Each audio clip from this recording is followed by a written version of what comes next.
Nobody talks about what chronic stress is doing to your relationship and your desire. I want to talk about something that almost nobody in the wellness space addresses directly.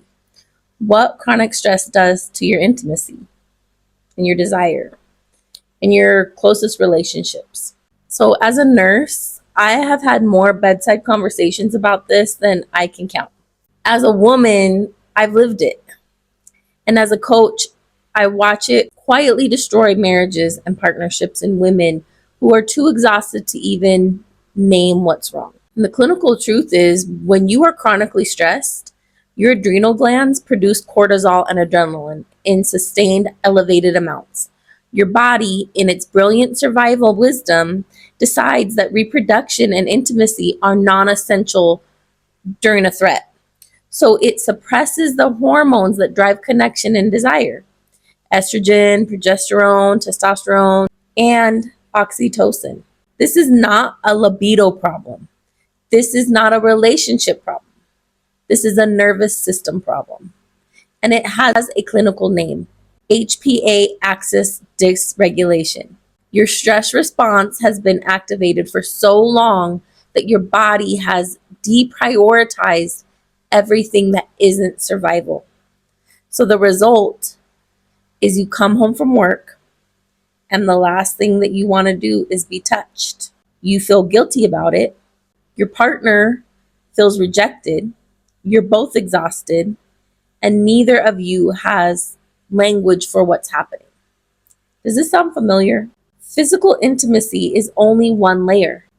Chronic stress also dismantles emotional intimacy. And this is sneakier. When you're in survival mode, your prefrontal cortex, responsible for empathy, communication, and connection, it goes completely offline. You become reactive instead of responsive. You snap, you withdraw, you build walls without meaning it. Your nervous system is trying to protect you from more demand, more need, and more output because you have nothing left to give. Compassion fatigue is a clinical diagnosis, and it affects your entire relationship ecosystem, not just your work performance. So how can you anticipate daily stressors before they hit? So the most powerful shift I teach my clients is this: move from reactive to anticipatory. Instead of being blindsided by stress every day, you learn to predict it, you prepare for it, and you protect what matters most. The daily stress forecast. So every morning, ask yourself, what is the most likely stressor I'll face today? Not worst case, the most likely.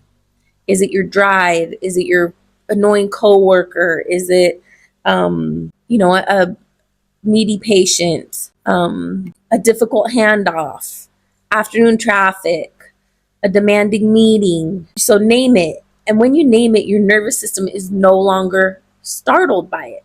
Step 2 is create a hard boundary between your work self and your home self. 5 minutes in your car before going inside. Change out of your scrubs before you greet your family. Take a short walk. Declare out loud or silently, I am leaving work at work. This ritual tells your nervous system the threat is over and you're safe now. Step 3, protect 1 hour of connection per week. 1 hour per week, not per day, just per week to start. That is protected for connection. No phones, no logistics, no problem solving, just presence. A walk, a meal, without screens. When 2 people who feel safe together are physically present and calm, their nervous systems synchronize. This is the biology of reconnection. If you've recognized yourself in the depleted, disconnected woman I described, I want you to know something. This is not who you are. This is what chronic stress has done to you. And it is reversible. Your capacity for joy, connection, desire, and presence has not left you. It's been suppressed. And suppressed things can be released. That's the work I do in the Vital Shift program, specifically in the validate and interrupt phases. We name what's happening in your body and your relationships.